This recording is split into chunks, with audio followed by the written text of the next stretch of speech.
विठ्ठल विठ्ठल विठ्ठल विठ्ठल विठ्ठल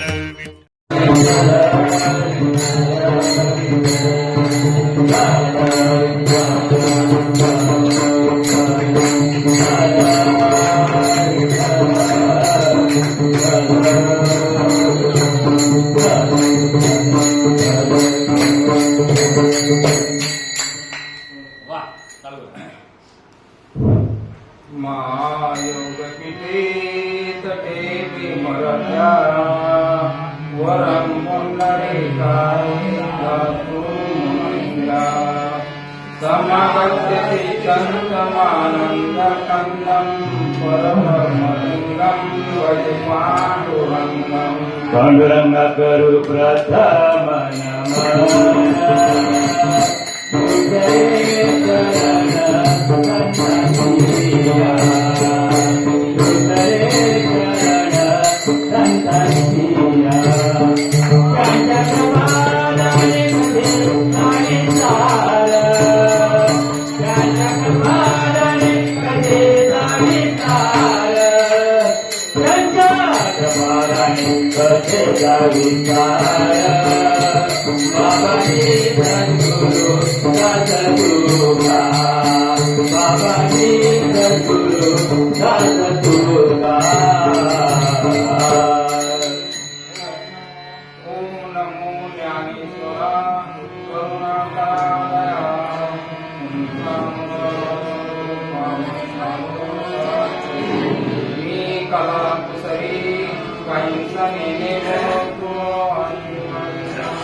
अलङ्कापुरीरमेशासनस्थं पदाम्बोजाति जस्पुदिक्कपदेशम् इन्द्रादिदेवाय सदा रूपेयमानं समाधिष्ठमूर्तिवन्दयामि। नमो सद्गुरु तुकिया ज्ञान दीपा नमो सद्गुरु सच्चिदानंद रूपा नमो सद्गुरु भक्त कल्याण मूर्ति नमो सद्गुरु महोदव मारुत तुल्य वेगं जितेन्द्रिय बुद्धिमतां श्री राम शरणं प्रपद्ये। हे दुःख भंजन मारुति नंदन मारुति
हीच ते करावे हीच ते करावे देवाचे चिंतन सकळांच्या पाया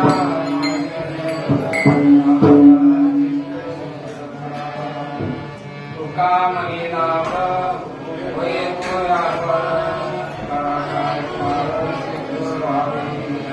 सकळांच्या पाया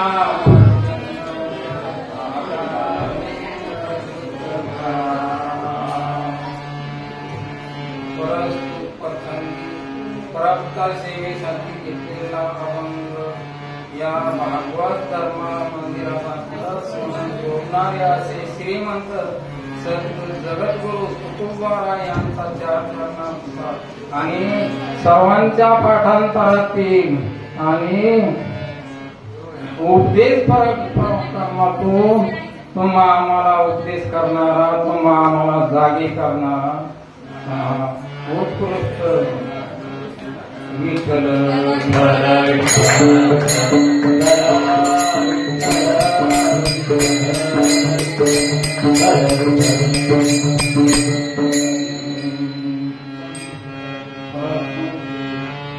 इथं आलेले माझे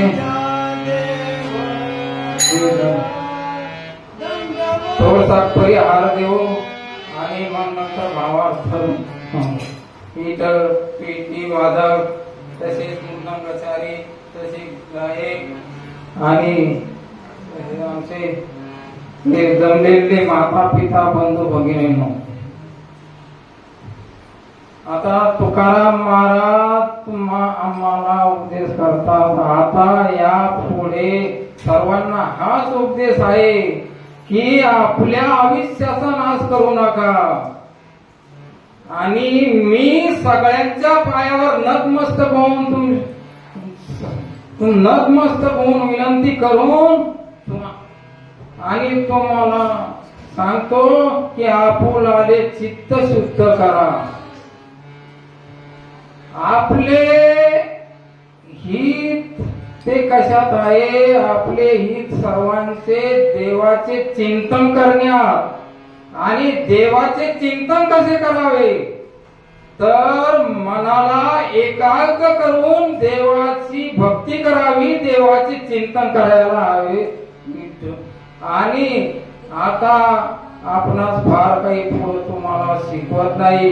आपला लाभ होईल असाच व्यापार म्हणजे व्यवहार करा. अभंगाचे चौथी चरण.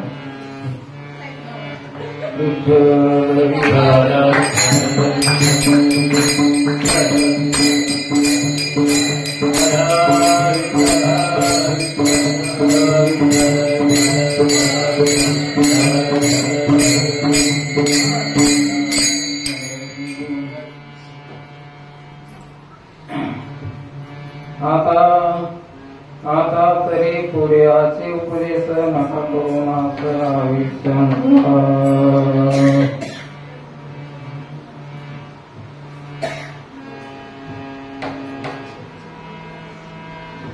तुकाराम महाराज म्हणतात.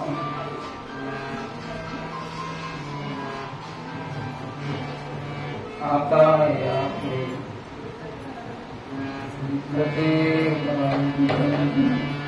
आता तरी पुढे आधी उपदेश नका करून आयुष्याचा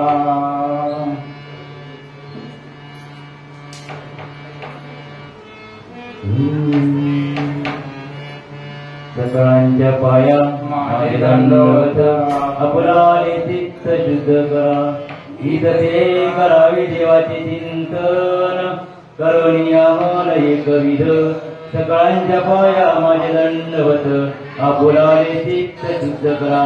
तुला म्हणेला होय तो व्यापार करा काय पार शिकवावे. सकळांच्या पाया माझे दंडवत आपुलारे चित्त शुद्ध करा. हर विठ्ठल विठ्ठल विठ्ठल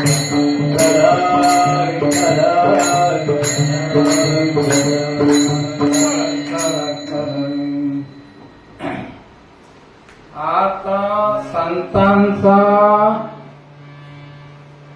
उपदेश हा तुम्हा आम्हासाठी आहे. संतांच्या वाणीतून तुम्हा आम्हाला उपदेश करतात की संत जे सांगतात त्यात कोणाचे ऐत नसते आणि ऐत नसते आणि माये ही हे नसते की निरामय कसे होईल याचा उपदेश संतांना सतत केला आहे. की शिक्षणाने मनुष्य केवळ शिक्षित होतो, पण जास्त शिकला तर आपण त्याला सुशिक्षित म्हणतो. सुशिक्षित कोणाला म्हणावे तर ज्याच्याकडे शिक्षणासोबत संस्कार सुद्धा आहे तोच घरात सुशिक्षित म्हणू शकता येते. बाकीचे सर्वजण साक्षर म्हणजे कसे की लिहिता वाचता येणारे, याच्या पलीकडे दुसरं काहीच नाही. फक्त लिहिता येतं आणि वाचता येतं बस, त्याच्यातलं काही काय आहे ते करू शकणार नाही.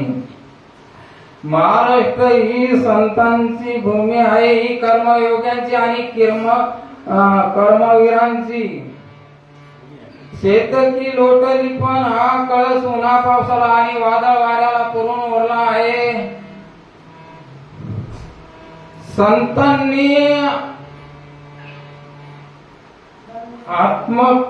संतांनी प्रेम भक्ती शिकवली, नामस्मरणाची उपासना शिकवली आणि परपंच करताना परमार्थ कसा करता येईल हे सुद्धा शिकवले. संतांनी आत्मकल्याणाची चिंता कधीच केली नाही.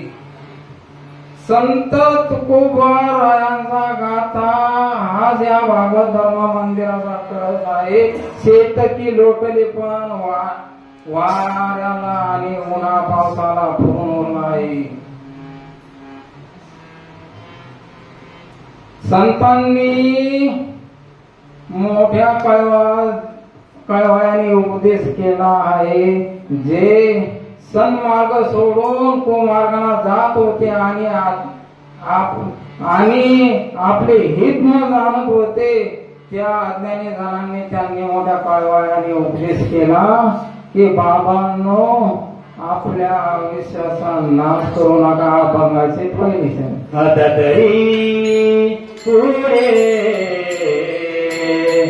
आजी आता तरी पुढे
तसेच कौरव आणि पांडवांचे कौरवांकडे दुर्बुद्धी आणि पांडवांकडे सद्बुद्धी होती आणि दुर्योधनाला प्रत्यक्ष भगवान श्री कृष्णाने समजावण्याचे काम केले की तू कमीत कमी नको अर्धे राज्य देऊ पण फक्त 5 गाव दे बाकी काही देऊ नको. दुर्योधन पांडवांना म्हणाला सोयीच्या टोकावर अर्ध्या भागी जमीन मावे 23 तेवढी सुद्धा तुला देणार नाही असे सांगितल्यानंतर त्यांनाही युद्ध करून त्यांनाही मारावे लागले. त्यांचा हे नाश होऊन हे झाला. त्याच्यानंतर दुसरं उदाहरण रावणाला दुर्बुद्धी झाली सीते मातेला पळून नेण्याची त्याची ही होऊन गेली. सीते मातेला पळून नेण्याचे याच्यात त्याला सुद्धा त्या रामाच्या बाणाने मारावे लागले. त्यांचा सुद्धा विनाश होऊन मारावे लागले. त्याच्यानंतर त्याचाच भाऊ पक्षी राज बिभीषण रामाचे दर्शनाने त्याला विजय प्राप्त झाला, त्याला राज्य मिळाले. त्याच्यानंतर तिसरं उदाहरण कंसाची सख्खी बहीण तिचा पती बंदिवासात ठेवण्याचा त्यांना प्रयत्न केला. जन्माला येताच बालकांना त्यांना ठार मारले. त्याला सुद्धा विनाश होऊन मारावं लागले. त्याला विठ्ठल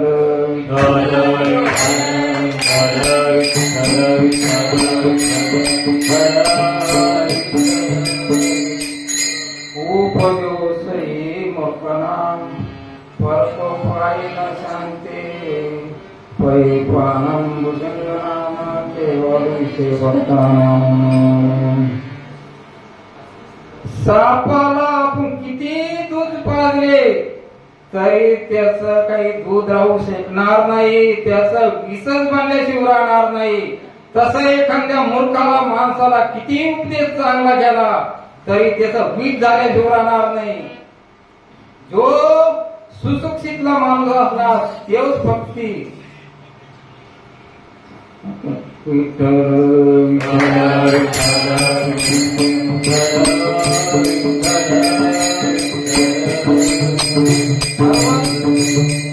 सर्वांना उपदेश करावा पण मूर्ख माणसाला करू नये. कारण अशा चांगल्या उपदेशाचे म्हणजे अमृताचे याचे सुद्धा विषयात रूपांतर होते. पावसाळ्याचे दिवस होते आणि एक माकड झाडाच्या फांदीवर बसलेलं होतं. पाऊस चालू होता. थंडीनं ते थरथर कापून गेलं आणि जवळच चिमणीचे एक घरटे होते आणि तिनं ते पाहिलं. तिला भावलं नाही ते की हे थरथर येऊन राहिलं. तिनं विचार केला. ती म्हणाली माकडा तुला माणसासारखे 2 हात दिले, तू जर घर बांधले असते तर असा थरथर होण्याची पाळी नसते आली. त्या माकडाला इतका चांगला उपदेश करून त्यांना त्या रागाच्या भरात त्या चिमणीचे घरटे तोडून मोडून फेकून दिले.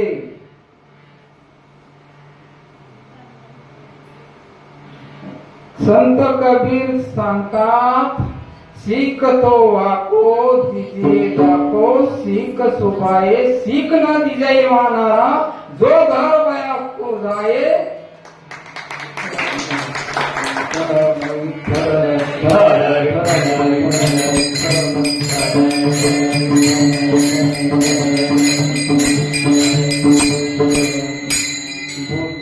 बुद्धीना उपदेश ते विषयामृती. बुद्धिहीन कोणाला म्हणावे? ज्याला सार बुद्धी नाही त्यालाच सार बुद्धी नाही असा मनुष्य सार म्हणजे हे नश्वर आहे. आणि या जगात केवळ भगवंताचे नाम फक्त एकच सार आहे. याच्यापेक्षा कोणतं सार? विचार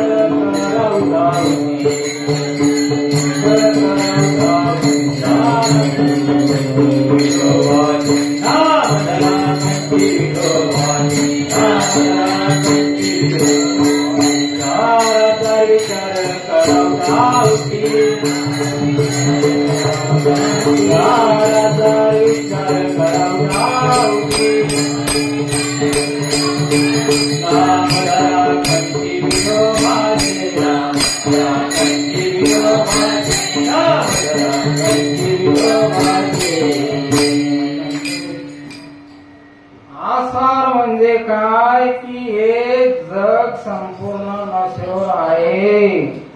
कारण त्याला कळत नाही म्हणून ते नश्वर झालेले असतात. ज्याला कळत तो त्या वाटाणा जात नाही. आणि हे जग संपूर्ण नश्वर आहे. निदान ज्याला गोष्ट कळती त्यालाच उपदेश करावा कोणाने. ज्याला कळत नाही त्याच्या संग उपदेश करू नाही आपला नाश करून घेऊ नये. निदान जेवढी गोष्ट ज्याला कळते त्यालाच उपदेश करावा.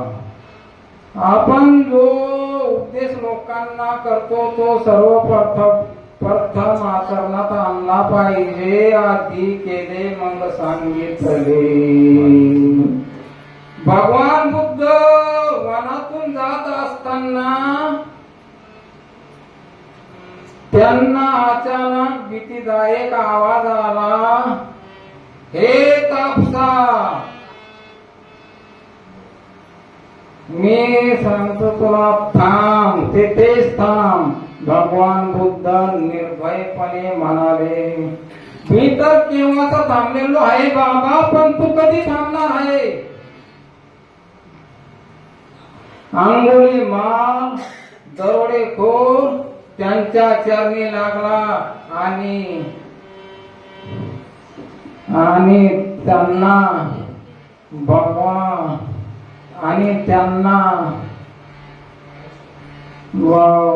श्री कृष्ण त्यांना अहिंसा व तत्वांचा बोध केला आणि अंगुलीमालाचे हृदय परिवर्तन करून आले.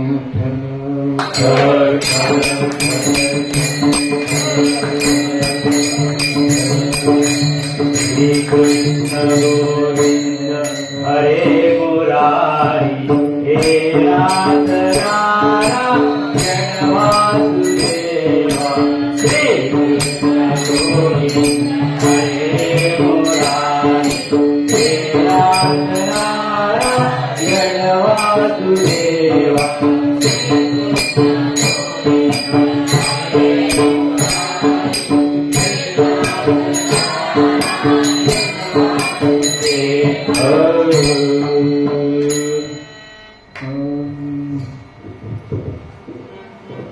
संत आपल्याला उपदेश करतात.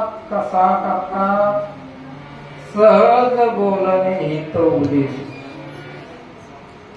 संत आपल्याला कोणता उपदेश करतात? संत आपल्याला आपल्या हिताचा उपदेश करतात. हित व्हाव याचं हित व्हाव म्हणून उपदेश करतात. बाकी तुमच्या कुठले असणे फक्त हे सुद्धा म्हणजे उपदेश असं शकतं. बाकी तुम्हाला श्रीमंत व्हायसाठी उपदेश नाही. कोणाकडे देवा दुःख डोळे उचलून पाहिला किंवा मला श्रीमंत व्हायचं मी आमचं करतो त्याच्यासाठी बोला नाही देव भगवंत. आणि संत कशा रीतीने उपदेश करतात? करणे सायास शिक्षिती, सहज बोलणे हित उपदेश, करुणी सायास शिकविती. संत आपल्याला आपल्या हिताचाच उपदेश करतात, त्यासाठी ते खूप सायास करतात. अर्भकाचे साठी पंते धरले हाती पाठी. आपण लहान मुलाला पाटी आणि लेखन हातात त्याच्या देऊन शाळेत नेऊन घालतो.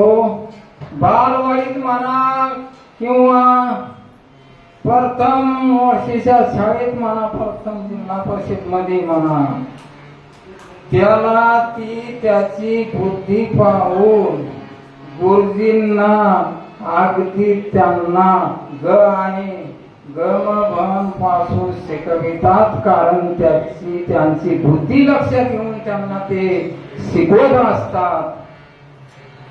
संतांचा उपदेश हा सहज सोपा आणि सुलभ आहे बाबांनो. की सामान्य लोकांना आत्मज्ञान व्हावे म्हणून ते कष्ट असतात आणि लोकांचे हित व्हावे म्हणून ते तळमळतात. विठ्ठल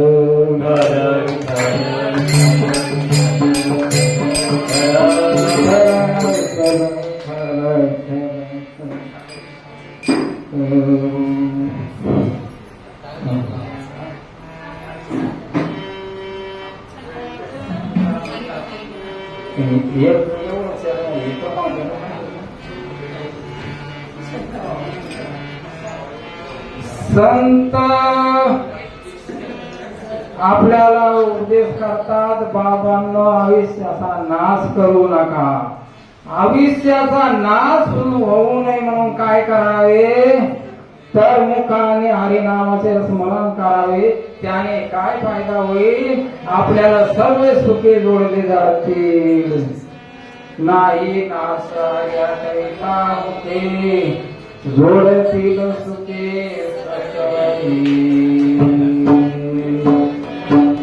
काही भाविष्याचा जे सत्य जीवितवारी तया औषधाचे वैरे काय जीवाना माने आयसे हिताची जे निजे ते सदाची या इंद्रिया दुखे हे रवी सोपे सारखे योगा मते काय आहे.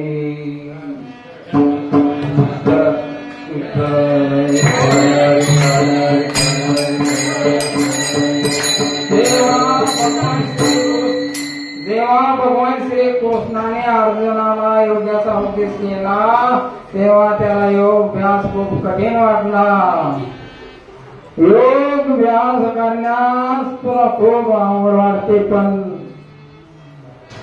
योगाभ्यास करण्यास खूप कष्ट आहे असे तुला वाटते. पण अभ्यास करण्याची तुझी मुळीच तयारी नाही. तू अवघडपणाला घाबरतोस.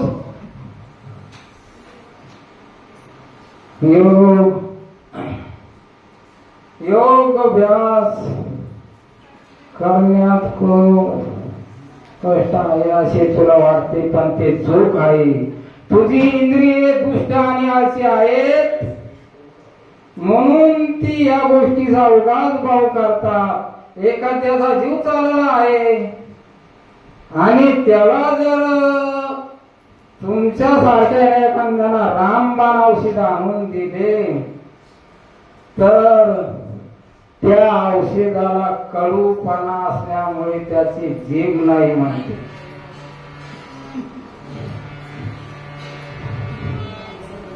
त्याचप्रमाणे आपल्या हिताचे जे जे काही चांगले असेल त्या इंद्रियांना नेहमी दुःखकारक वाटते. त्यामुळे सोपा असलेला योग हे अवघड वाटतो.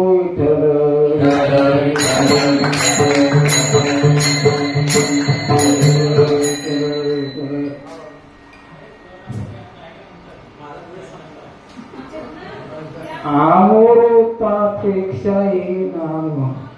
नाम अमृतापेक्षाही अमृतावरी गोड नाम तुझे देवा अमृतावरी गोड नाम तुझे देवा मन माझे देवा मन माझे देवा अमृतावरी गोड नाम तुझे देवा अमृतावरी गोड नाम तुझे देवा अमृतामुळे नाम गोड तुझे देवा मन माझे शिवा पण ते माणूस ते नाव येत नाही म्हणून संत त्याला सावधान करतात. संत सांगतात अरे बाबा तुझे आयुष्य का खातो आहे तेव्हा तू सावध हो.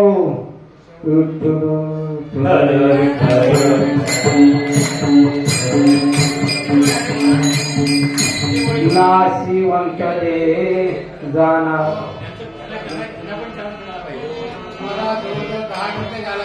ज्ञानेश्वर माऊली ज्ञानराज माऊली ज्ञानेश्वर माऊली ज्ञानराज माऊली